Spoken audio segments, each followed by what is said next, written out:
Buenas noches nuevamente. Podemos comenzar. Gracias, Pablo. Saludos a todos los que están conectados hoy para esta edición especial de Coloqueo, en colaboración con la Escuela de Artes Plásticas y Diseño, quienes están trabajando el programa educativo que se desprende de la exhibición de graduados del 2021.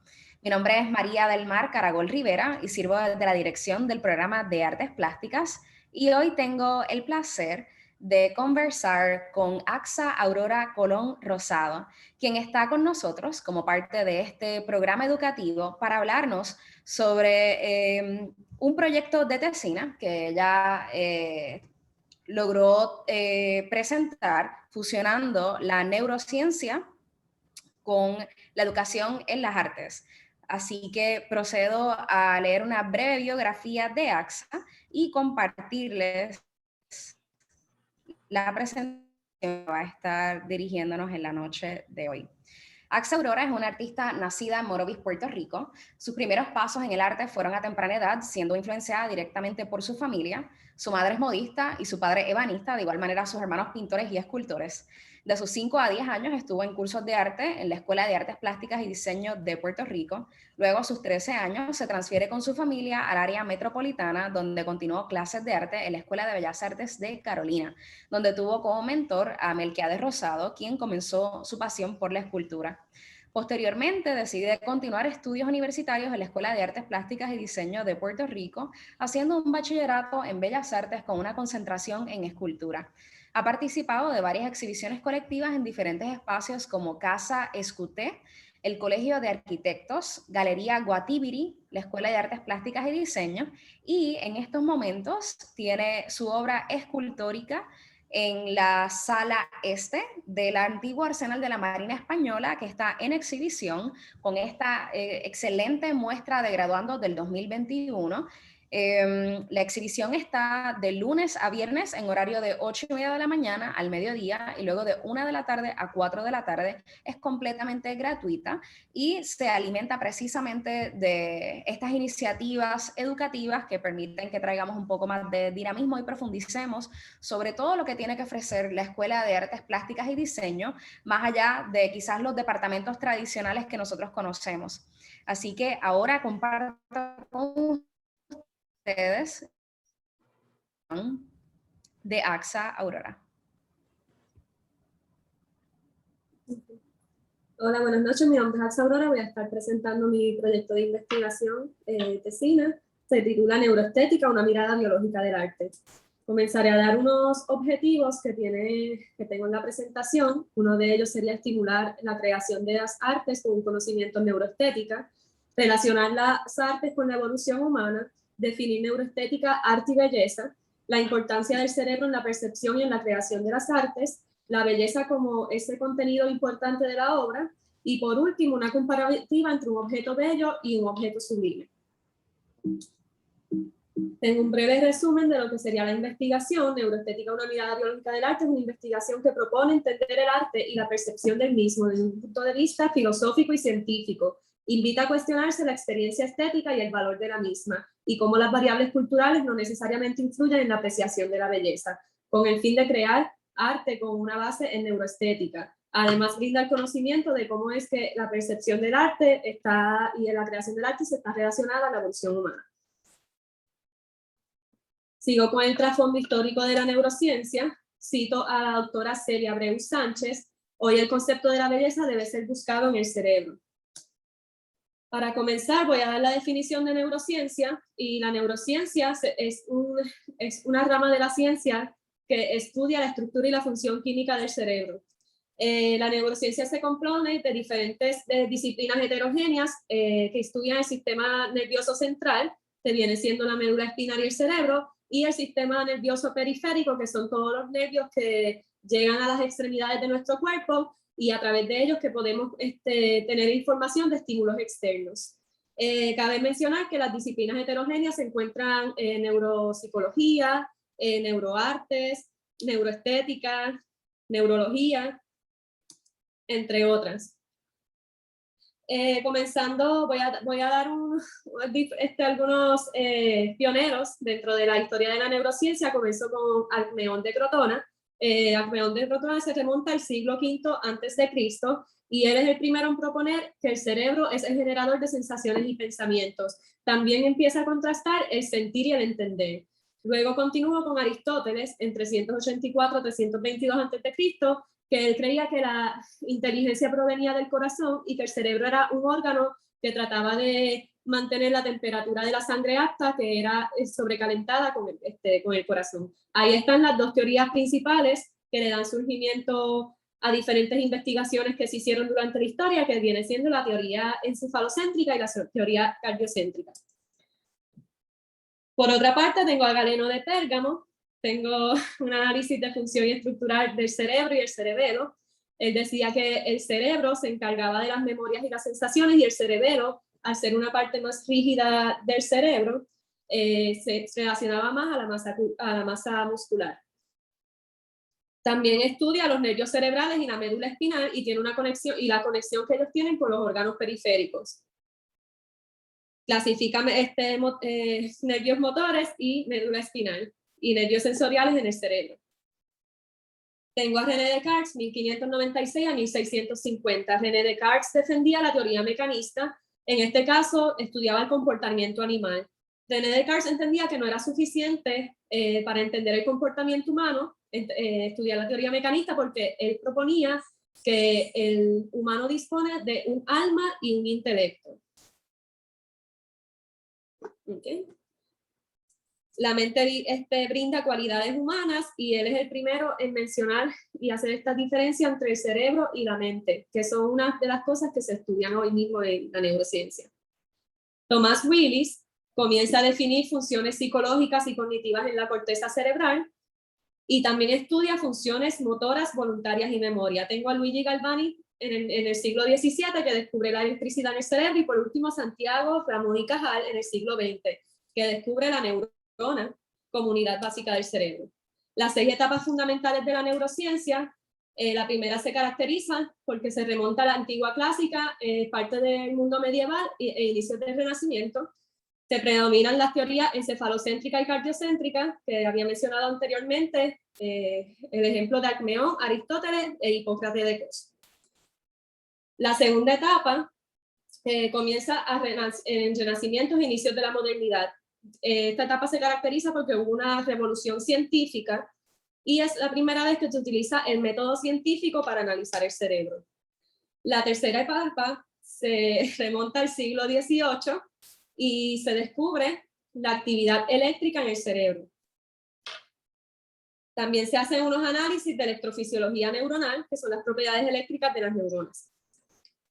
La cuarta etapa en el siglo XIX se reconoce por el descubrimiento de la corteza cerebral. La corteza cerebral viene siendo la parte más reciente, la parte externa que tenemos en el cerebro, y es la más reciente evolutivamente del humano. Y se relaciona a la psiquis, al análisis e incluso con todo comportamiento cognitivo que nosotros tengamos, aprendizaje, artes y otros. La quinta etapa se remonta al siglo XIX, y ahí entonces entra Santiago Ramón y Cajal con el descubrimiento de las neuronas. Él desarrolla una teoría química de transmisión sináptica. La imagen que ven ahí, pueden ver lo que sucede cuando una neurona se comunica con otra. Ahí entonces, eso es lo que se llamaría sinapsis. Ahí entonces se ve una neurona que le pasa neurotransmisores a otra cada vez que recibe una información. Tengo algunas ilustraciones que hizo Ramón y Cajal de la neurona y las redes neuronales. Y tengo también en la sexta etapa el surgimiento de la neurociencia en los años 1950, pero no fue hasta 1960 que se le atribuye un nombre a este conjunto de ciencia. Y en 1970, por primera vez, se funda la organización The Society for Neuroscience. También en 1999, el neurocientífico británico Semir Zeki es quien le da el nombre al estudio de la estética y cómo el cerebro lo percibe, que en este caso sería neuroestética.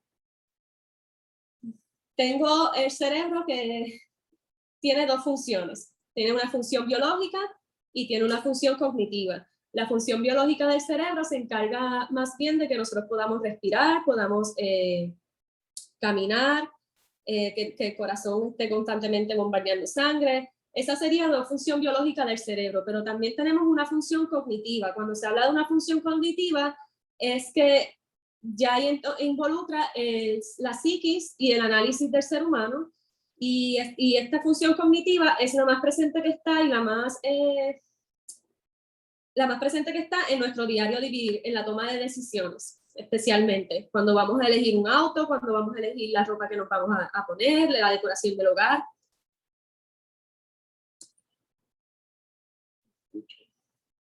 El arte se considera una acción cognitiva. La percepción y creación del arte se expresa a través del cerebro.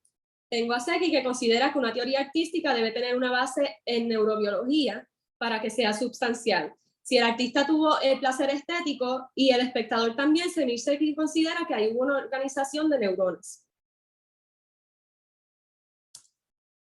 La belleza, voy a citar a Platón, la belleza es un esplendor de la verdad. La importancia de la estética. Cuando se habla de estética, se puede hablar de un objeto bello, tanto como una experiencia que tú tengas ante un objeto artístico. La estética para mí es esa primera impresión que tú tienes. Es esa primera impresión de cuando tú ves algo que te atrae y en un segundo plano, pues queda ese significado y esa cuestión semántica de lo que estás viendo. No solo la especie humana percibe la belleza. Se ha descubierto también que diferentes especies, por dar un ejemplo, hay un ave la cual hace unos nidos y cada macho que hace el nido lo hace diferente. ¿Para qué? Para atraer a la hembra. Así que Ramachandran propone que la estética no solamente es algo que el ser humano aprecia, sino que también se da naturalmente en la naturaleza. ¿Qué es la estética? Voy a traer varias definiciones, entre ellas se encuentra la de Max Vence. Max Vence dice que la estética es la ciencia de lo sensible y las sensaciones, especialmente las sensaciones del espectador. Por ende, la obra no es estética aplicada, sí, pero su experiencia sí. Es el espectador quien le da ese valor estético a la pieza. Entonces, Max Vence también comienza a dividir el mundo en dos, en el mundo real y el mundo estético. Aquí tenemos el diagrama de cómo Max Vence divide el mundo. Tengo el mundo real, que es el mundo existente, todo lo que vemos diariamente, y el mundo estético, que es este mundo creado y es un mundo abstracto. Cuando se habla de esa abstracción, es una interpretación del ser que surge a través de la experiencia que nosotros tenemos con el mundo existente. Anja Chatterjee considera la teoría de Max Vence que se colapsa en sí misma. Cuestiona la belleza de los objetos no relacionados. La psicología del humano nos relaciona al mundo natural existente. Ella dice que la teoría se colapsa en sí misma porque no puedes enajenar el ser humano de su realidad, como lo proponía Max Vence. El ser humano, la identidad y la construcción del individuo tiene una relación estrecha con la realidad y con el mundo existente. La influencia del contexto en la estética, dependiendo del lugar de origen, la costumbre por la estética varía. Depende del contexto. Voy a traer un estudio de Helmut Leder, psicólogo cognitivo, en el cual él presenta dos conceptos de la ciudad de Viena totalmente diferentes. La ciudad de Viena como una ciudad grande en donde ocurren crímenes, en donde tú no estás seguro, y la ciudad de Viena como una ciudad que tiene una vida nocturna activa, que la gente es muy amigable, que son felices. Entonces, él dice que según el contexto que se le dé a sus participantes, ellos eligen qué rostros son más bonitos y cuáles no. Él presenta una serie de rostros y cada uno de esos rostros están relacionados a alguno de estos dos conceptos de la ciudad de Viena. Y los resultados fueron que todos los participantes seleccionaban los rostros de la ciudad de Viena con características positivas. Por otra parte, tengo a 3 científicos italianos que cuestionaban si la experiencia estética era subjetiva u objetiva. Tengo un diagrama aquí en donde se le hicieron unos ajustes a las dimensiones de esta escultura. La primera tiene el torso demasiado largo, la del centro tiene las proporciones adecuadas y la última tiene sus piernas demasiado largas.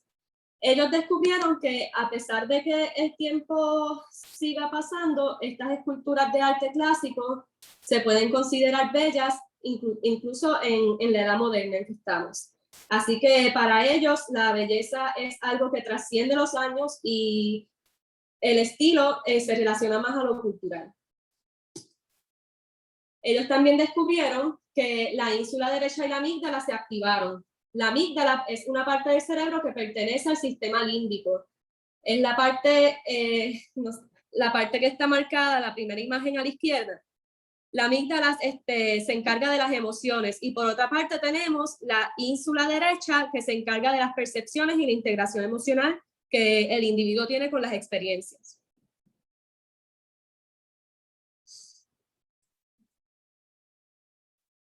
Por otra parte, esto es un estudio que la doctora Celia Andreu Sánchez propone en su escrito y ella dice que la belleza es objetiva y subjetiva. A diferencia de otras personas, lo que me estuvo curioso de Celia Sánchez es que ella, la belleza subjetiva, ella la relaciona a la parte de la amígdala, que es la parte del cerebro que se relaciona a las emociones, y la belleza objetiva a las neuronas corticales, que es la parte del análisis. Entonces, por otra parte, tengo también la belleza que trasciende el tiempo. Y por último, la percepción estética del cerebro siempre es la misma independientemente de la variación cultural. Como lo había comentado, si tengo una pieza que ya data de 500 años o 300 años atrás y la pieza tiene estas características de lo que el cerebro pudiera considerar bello, la pieza trasciende en el tiempo y siempre se va a considerar como una pieza bella en el arte.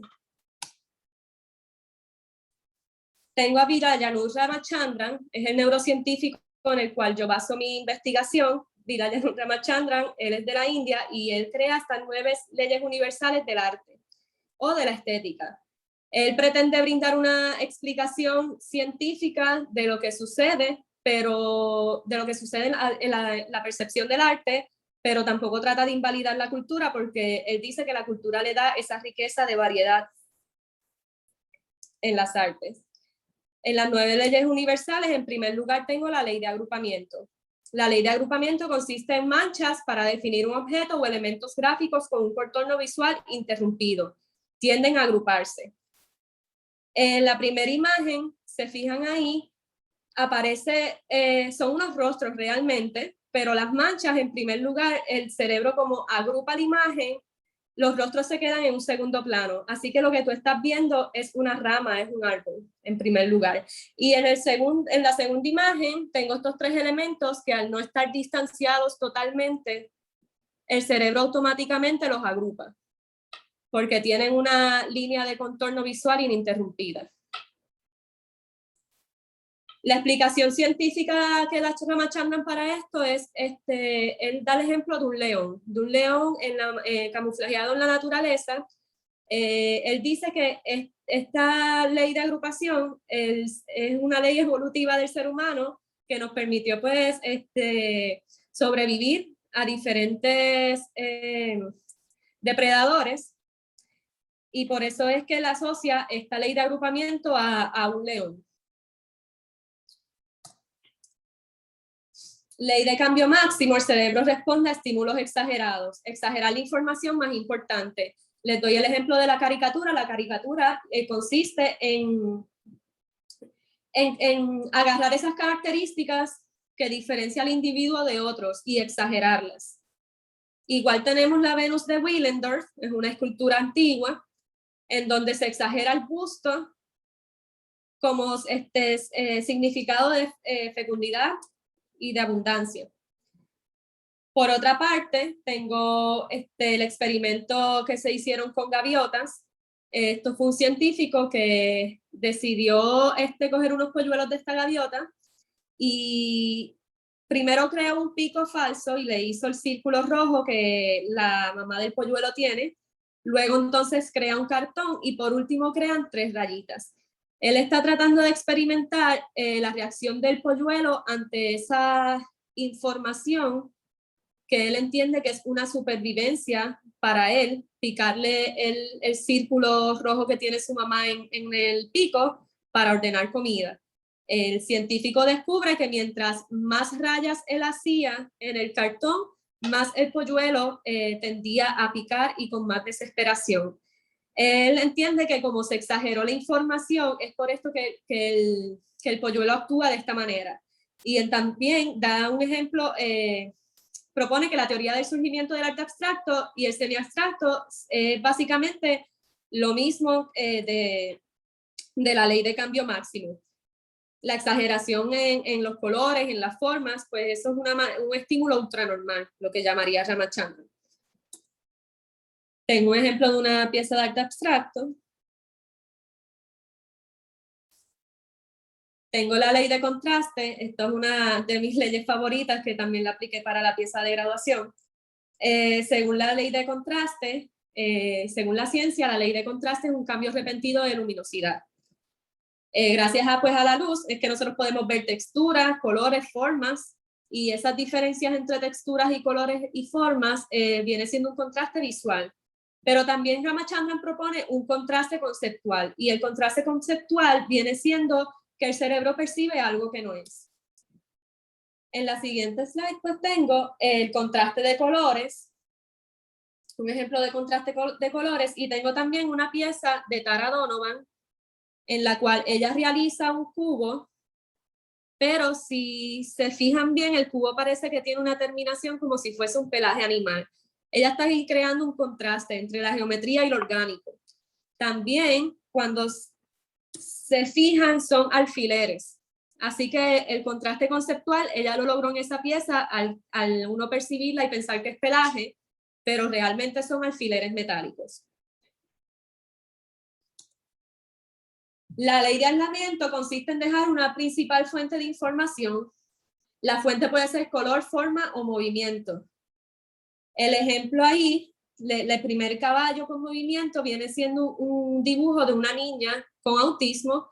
El del medio es un boceto de Leonardo da Vinci y el último es de un niño de 10 años. En esas 3 imágenes, el más que llama la atención es el caballo de la niña. Y es que la niña se enfocó en solamente dar una fuente de información. El caballo central tiene demasiada información que quizás el cerebro es tanta que no va a lograr identificar ese mensaje importante. Y el otro pues es demasiado estático e igual tiene mucha información. La ley de Cuckoo o resolución de problemas de percepción. La ley de Cuckoo se trata que algo sea más atractivo haciéndolo menos visible. Por ejemplo, cuando ves, en este caso puse la imagen de esta pieza, que ella tiene pues una vestimenta, pero no se ve todos los detalles debajo de su bata. Igual si el ejemplo de una persona de una muchacha que tenga algún escote, pero no esté enseñando el busto, eso para el cerebro quizás es un llamado de llamar la atención, porque es casi un enigma. Ramachandran dice que es igual de atractivo que solucionar crucigramas, sudoku o incluso hasta buscando Wally, que es uno de los juegos que todos aquí hemos jugado. La explicación científica de esto es que el cerebro busca solucionar problemas. Incluso un problema genérico es igual de atractivo que solucionar un problema visual artístico. La ley de aversión a las coincidencias. El cerebro rechaza toda coincidencia. El cerebro siempre va a buscar alternativas creíbles y el cerebro entiende que la coincidencia es algo sospechoso. Aquí les presento 2 imágenes. Las probabilidades de que una palma esté justo centralizada entre dos montañas no son altas, así que es una composición que el cerebro automáticamente va a bloquear y no lo va a percibir como bello. Sin embargo, en la imagen B, que se movió un poquito la palma hacia el lado, es incluso más atractiva en composición para el cerebro. Lo mismo pasa con el triángulo. Las probabilidades de que 3 discos con esos cortes estén alineados hacia el centro son bajitas, así que el cerebro automáticamente lo que va a ver es un triángulo blanco mucho antes que los discos con los cortes. La ley del orden se compone de los elementos rectilíneos, líneas paralelas y repetición. Es una ley que aplica a objetos y no espacios.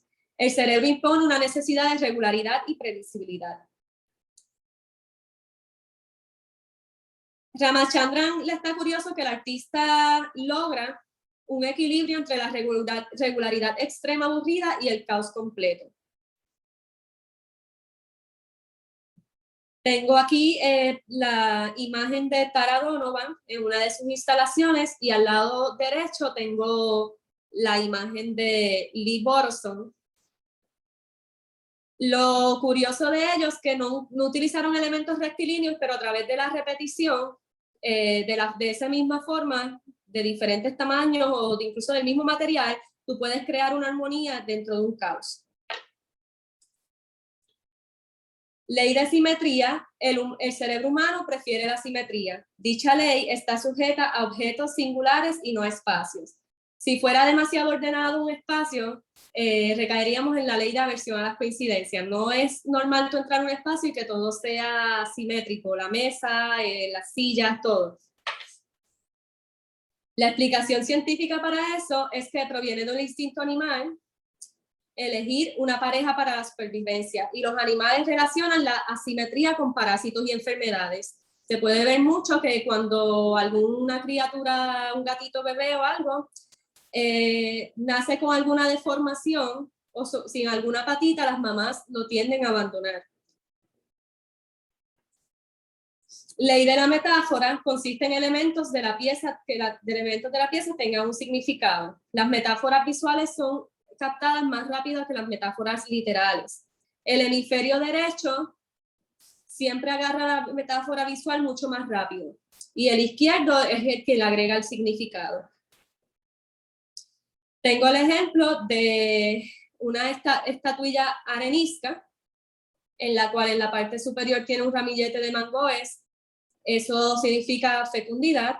Y por otra parte tengo el matrimonio de Arnolfini, que también tiene unos bastantes elementos que tienen su significado, el perrito, lealtad, etc. La percepción del arte, voy a citar a Semir Zeki. Los artistas son neurólogos estudiando la mente con técnicas únicas, que alcanzan conclusiones interesantes pero poco específicas para la organización del cerebro. Por otra parte, tengo una cita de Naum Gabo. A menudo, la gente espera que una pintura le hable de modo no visual, preferiblemente en palabras. Cuando sucede que si una pintura o una escultura necesita el complemento y la explicación de palabras, es que o bien no ha cumplido plenamente su función o bien el público no sabe verla. Voy a hacer un breve análisis del cerebro con algunos de sus datos. Para que tengan una idea, el cerebro contiene más de 86.000 millones de neuronas. La comunicación neuronal es electroquímica. Cuando se dice electroquímica es que hay unos componentes químicos como iones de sodio, iones de calcio, etcétera, que se encargan de la electricidad entre las neuronas. La capacidad cognitiva depende de la extensión de la corteza cerebral o el tamaño del cerebro.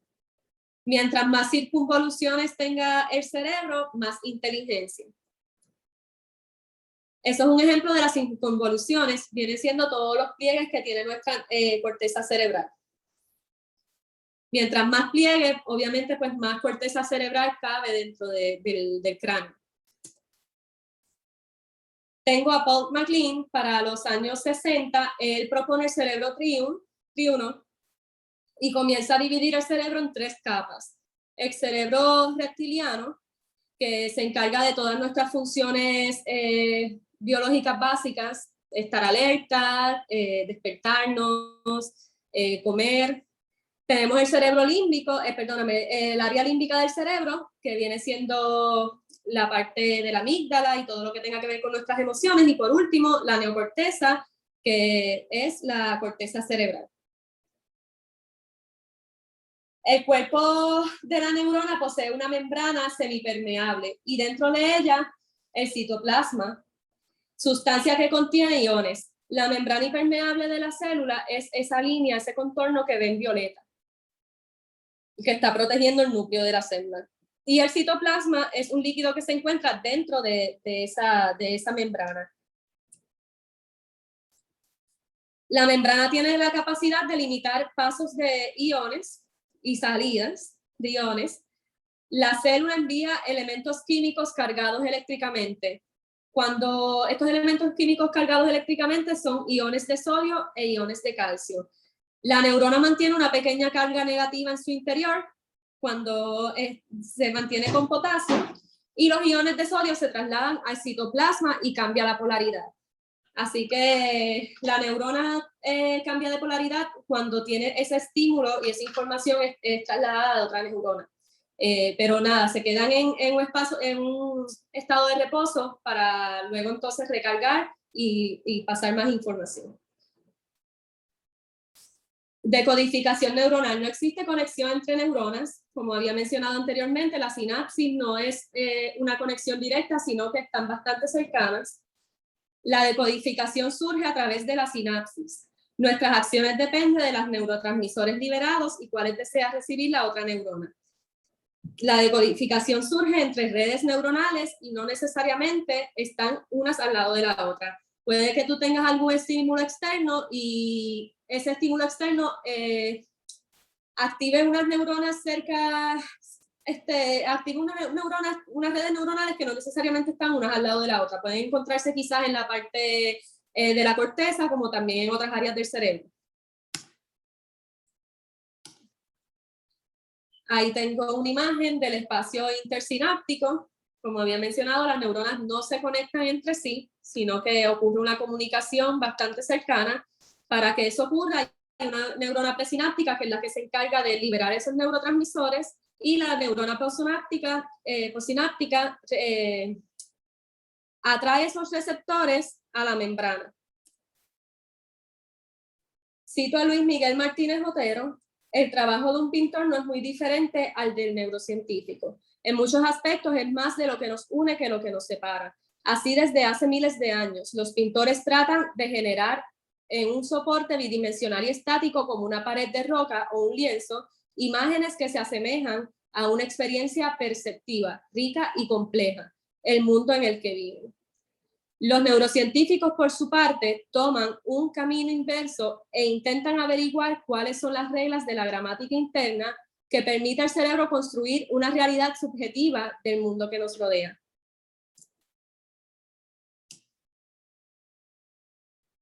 Continúo con algunas definiciones del arte.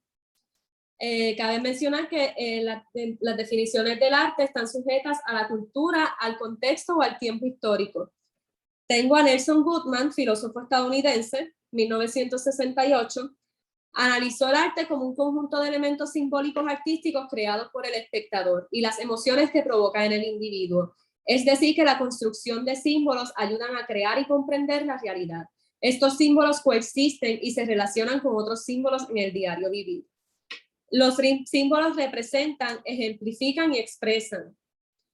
El arte viene siendo una manifestación de símbolos que encontramos en nuestro diario vivir y que nosotros los plasmamos a través de nuestras emociones. Por ende, el arte no copia una realidad, sino que es una representación de una realidad según el individuo que lo esté creando. Ernst Gombrich: el arte depende de las influencias sociales y el periodo del mismo. En el caso de él, él dice que lo que son los curadores, los intelectuales y el espectador es que influye en la idea de lo que es el arte hoy día y no necesariamente el cerebro y la percepción. Y por último tengo a Immanuel Kant, que fue otro de los que me basé.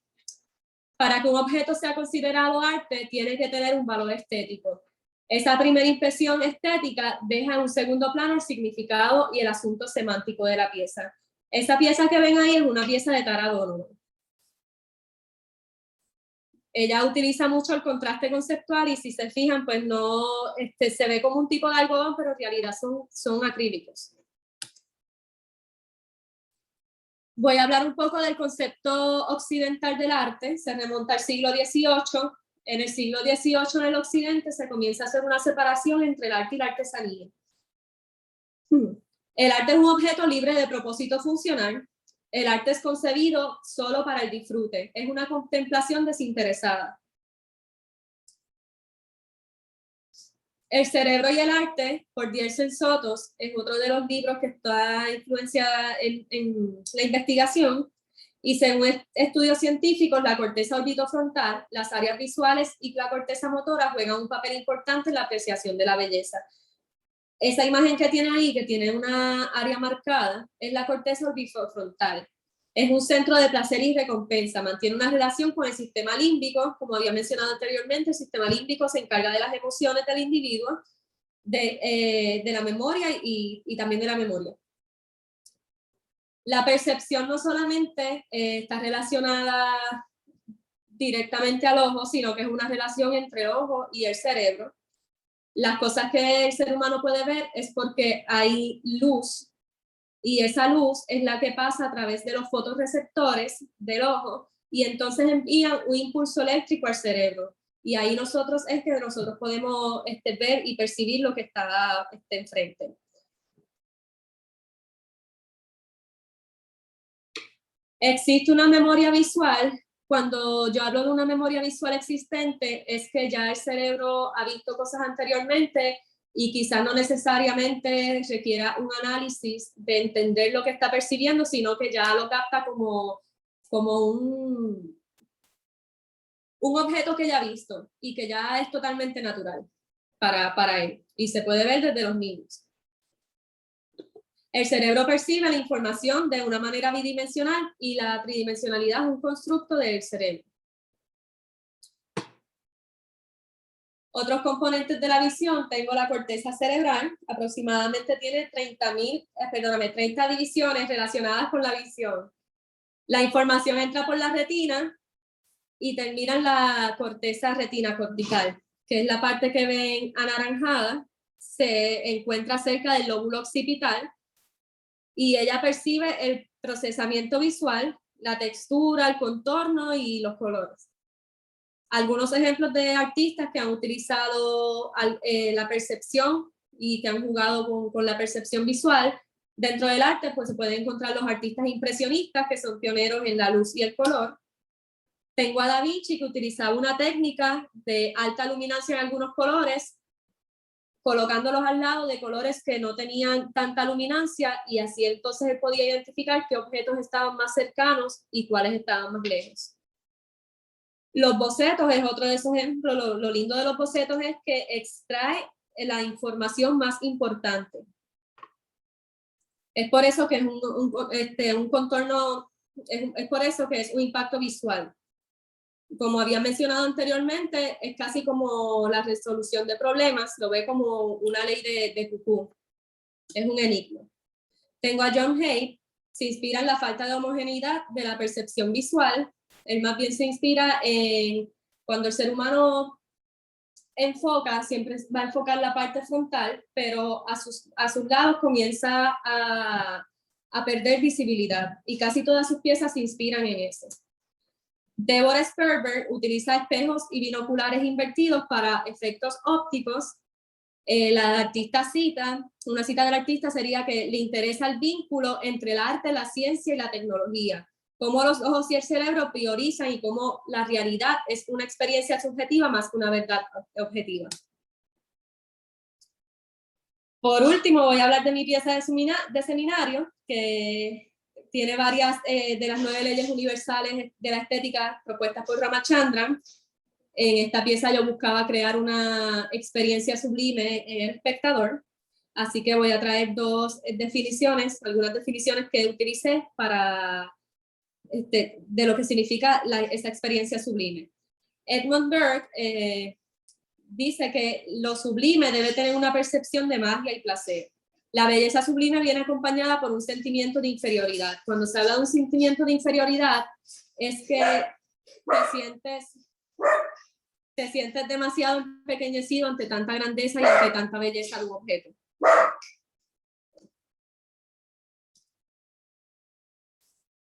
a Kant lo traje a colación con su escrito de Lo bello y lo sublime de 1764, un ensayo que realizó.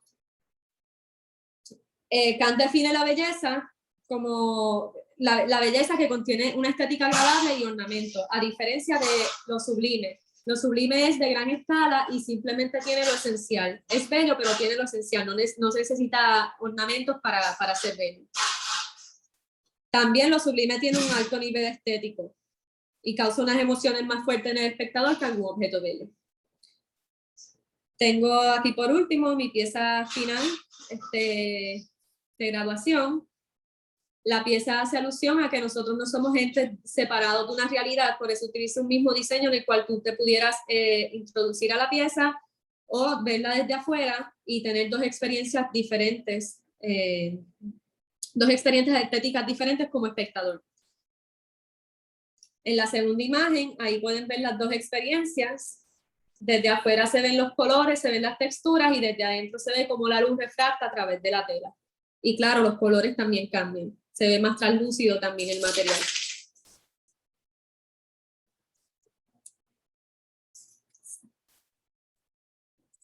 Y por último, si tienen alguna pregunta.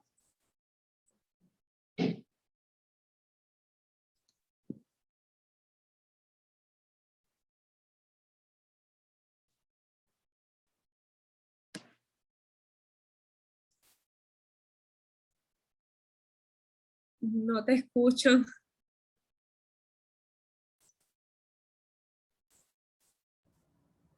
Ahora sí. Ahora sí. Gracias, Axa. Definitivamente has hecho una labor extraordinaria sintetizando todos estos años de educación en las artes en esta presentación comprimida de unos aproximadamente 40 minutos. Invito a todas las personas que están sintonizando ahora mismo este coloquio a que se den la oportunidad de conocer la pieza presencialmente. Sin duda es una pieza que, como estaba bien mencionando Axa, resalta o toca base con ese sentimiento de inferioridad ante la grandeza de esta escultura que se encuentran en sala. Una observación muy particular es que estando en sala, la mayoría de las personas que ven la obra sienten la necesidad de verla desde un plano bastante lejano a la obra y por lo general no se atreven a entrar y conectar con la obra más allá de quizás circundarla. Así que definitivamente genera una sensación, al ser una obra de gran escala, hasta un poco de intimidación, ¿no? Así que tiene la posibilidad de generar un matiz hasta un poco lúdico por la manera en que la persona se relaciona inmediatamente con la pieza en sala. Quiero aprovechar a conectarnos con nuestro presentador, Pablo Crespo, para preguntar si hay algún comentario del público que está de la página del Instituto en Facebook.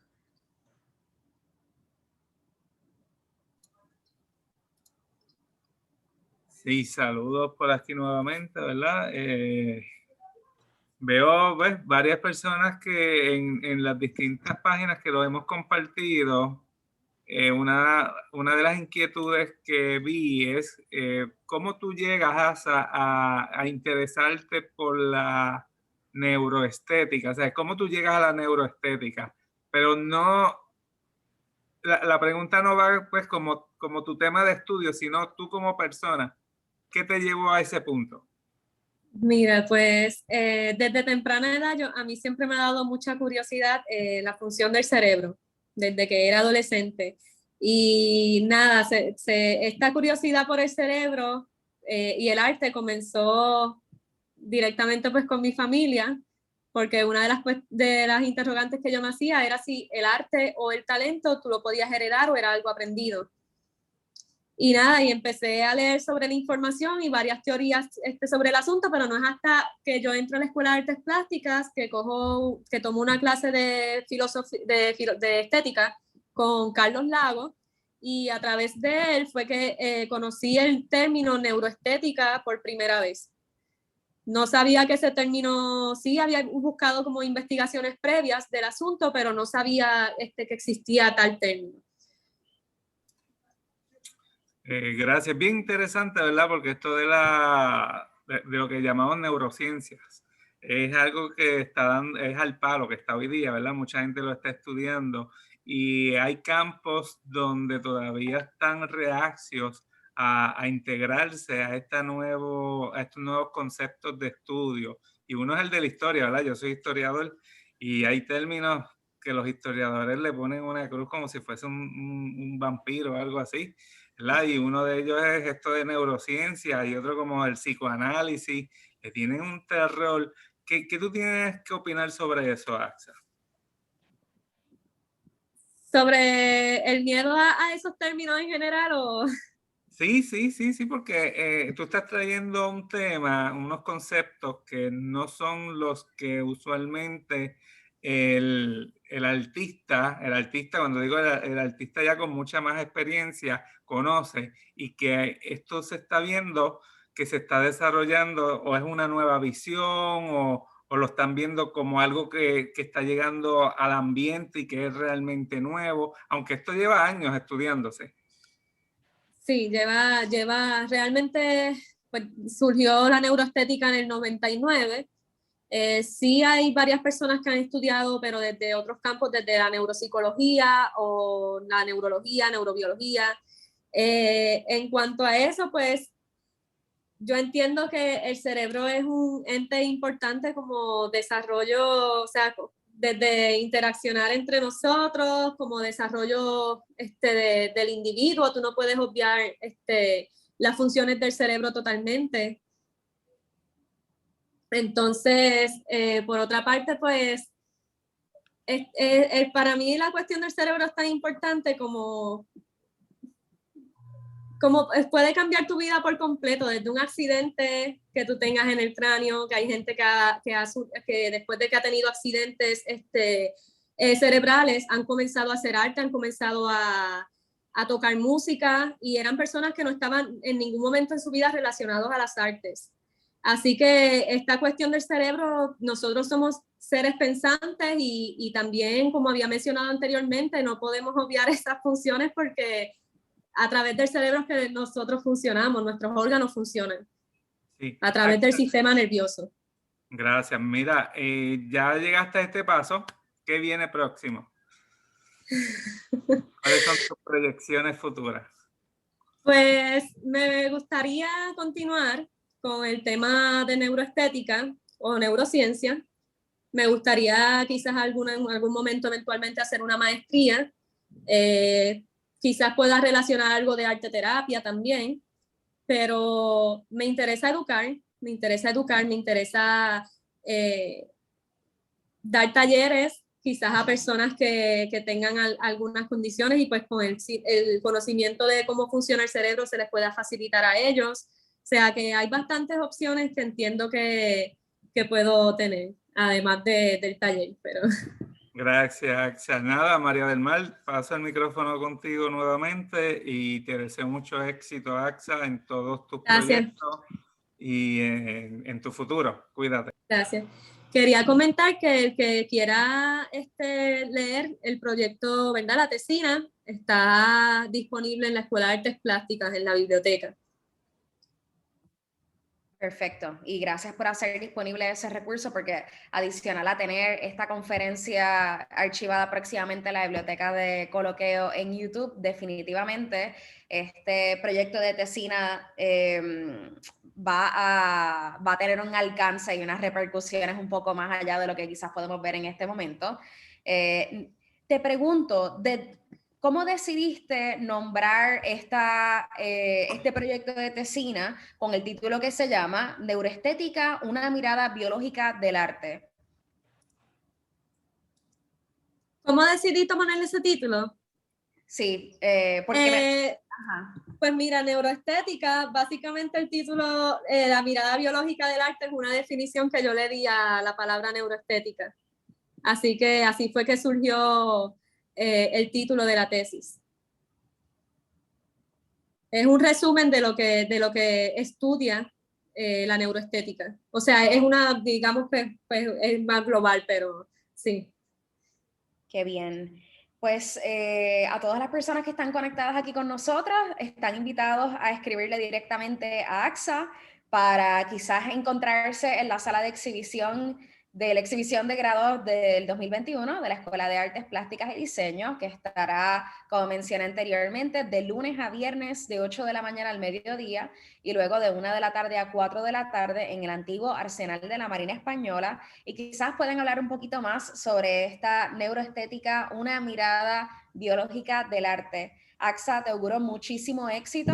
Creo Gracias. que definitivamente este camino te puede llevar a ampliar un poquito más el conocimiento sobre la accesibilidad cultural y cómo podemos, ¿verdad?, aquellas otras personas que trabajamos con diversidad funcional, acercarnos un poco más a esta experiencia estética. Cualquier persona que desee continuar conectados con nosotros en el programa educativo del programa de artes plásticas en colaboración con la Escuela de Artes Plásticas y Diseño, los invito a que participen de un taller de serigrafía que vamos a tener este próximo jueves a las 6 de la tarde en el Arsenal de la Marina Española. También es gratuito. Bueno, y sin más, nos despedimos. Muchísimas gracias a todos por sintonizar este coloquio y gracias al Instituto de Cultura Puertorriqueña por darnos el espacio. Buenas noches, AXA, y gracias Buenas por esta noches. Gracias a ustedes. Hasta la próxima. Bye bye.